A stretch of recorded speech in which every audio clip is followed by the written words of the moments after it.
Comme nous le savons très bien, en tout cas, depuis la fin de la Deuxième Guerre mondiale, les Américains et les Russes sont en constante opposition.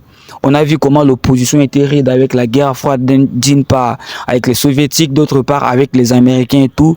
La guerre froide étant passée, aujourd'hui en 2024, on voit cette rivalité redevenir encore très fort avec des alliances qui se sont formées. D'une part, tonton Poutine avec Xi Jinping, le Corée du Nord, Iran et tout. D'autre part, les États-Unis avec l'Union européenne et leurs amis dans le monde, leurs alliés. Mais quelles sont leurs visions du monde? Qu'est-ce qui les oppose tant? En tout cas, la première des choses, commençons d'abord par voir la vision américaine du monde, la vision de Joe Biden ou la vision des démocrates. La première des visions qu'ils prennent, c'est le fait que la démocratie doit être la norme politique universelle. Partout sur la Terre, la bonne gouvernance ou les bons régimes politiques, ce sont des régimes démocratiques où les dirigeants sont élus par le peuple. Ailleurs, les autres, là, on dit que c'est de la dictature, ce sont des choses qui ne marchent pas et qu'il faudra combattre. C'est la première vision, en tout cas, qui est beaucoup plus prônée par les Américains. La seconde vision, qui est beaucoup plus prônée par les Américains, ce sont des valeurs universelles qu'on appelle valeurs universelles, voilà, que nous connaissons, qui se trouvent dans la Déclaration universelle des droits de l'homme, respect de la démocratie, respect des droits de l'homme, liberté individuelle, tout ces machins-là. Et ce sont là les valeurs que les Américains, avec les Occidentaux, mettent en avant et qu'ils voudraient partager dans le monde entier. Mais nous le savons très bien que tout ça, ce ne sont que des blabla. Ce sont des façades parce que le premier valeur, en réalité, que les Occidentaux poursuivent dans le monde, ce sont des valeurs économiques. Tout ce qu'ils font, c'est pour leurs intérêts économiques. C'est la première des choses. Ils vont aller partout et qui prennent les droits de l'homme. Ils vont bombarder des pays entiers. Ils ont bombardé l'Irak et tout. C'est pour leurs intérêts économiques d'abord. Le troisième valeur qui est prônée du côté américain, c'est la défense des intérêts américains coûte que coûte. Peu importe le prix. En tout cas, la personne qui s'attaque aux intérêts des États-Unis doit être combattue. Quel qu'il soit, où qu'il soit, peu importe ce qu'il fait, peu importe comment il le fait, les intérêts des Américains doivent être défendus avant tout. L'autre vision qui prend Joe Biden, c'est l'affaiblissement de la Russie. La Russie est devenue une grande puissance, militaire surtout. La Russie doit être affaiblie économiquement, militairement et tout. Quand on parle de l'Afrique, là, c'est clair. Pour eux, l'Afrique, c'est un fardeau, c'est une charge. L'Afrique ne sert pratiquement à rien. Ils viennent tout simplement exploiter des minéraux et en contrepartie, on vous donne le paie d'intérêt, on vous donne tout simplement des aides, soi-disant aides au développement. Voilà la vision des Américains. Partout ils vont dans le monde, ils vont vous dire on défend la démocratie, on défend, mais en réalité, ils sont là pour leurs intérêts économiques. Parlons maintenant. Et la dernière chose que je vais dire avec la vision américaine du monde, c'est le fait que les États-Unis doivent se maintenir au sommet du monde sur le plan politique, économique, culture, tout. America number one.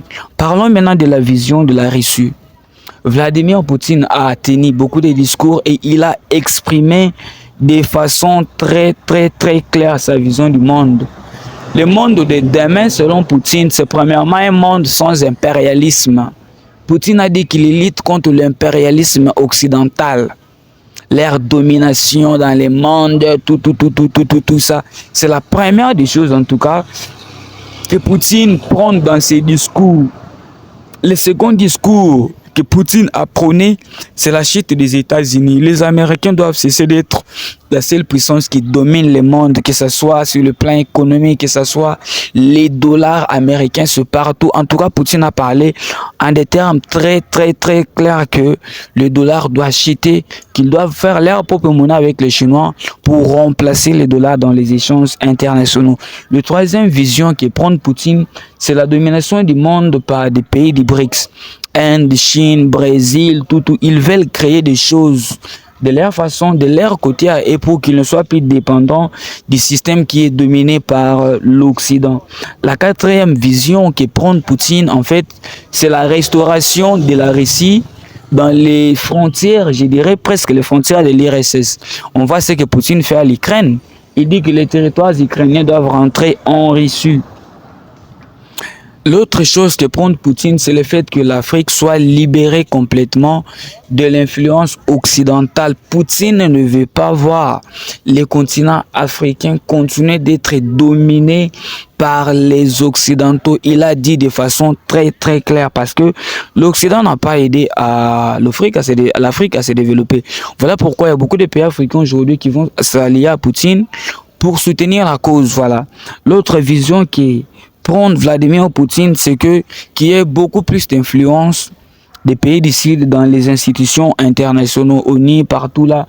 C'est dominé par les Américains, les Européens, tout. Poutine fait à ce que le pays du Sud, que ce soit les Africains, le Russe et tout, puisse dominer. Et la dernière vision de Vladimir Poutine, c'est le respect, les gars. Poutine veut qu'on les respecte, que les Américains le respectent, que les Européens les respectent, que les Européens respectent les Africains. Poutine, c'est quelqu'un qui prend en tout cas le respect. Alors, la dernière question, c'est parmi toutes ces deux visions du monde, quelle est la vision qui est la bonne? Qu'est-ce qui va aider le monde à aller de l'avant? Quelle est la meilleure des visions? En tout cas, moi, je vous dirais que derrière toutes ces visions, il n'y a qu'une seule chose que tout le monde poursuit, ce sont les intérêts économiques. Tout ce que la Russie fait, c'est pour leurs propres intérêts économiques et sécuritaires. Les Américains de même, le Chinois de même, le Français de même, c'est uniquement les Africains qui font des choses de manière à plaire aux Occidentaux. Je demande à la population africaine et aux dirigeants africains de se réveiller, de commencer à travailler sur nos intérêts à nous.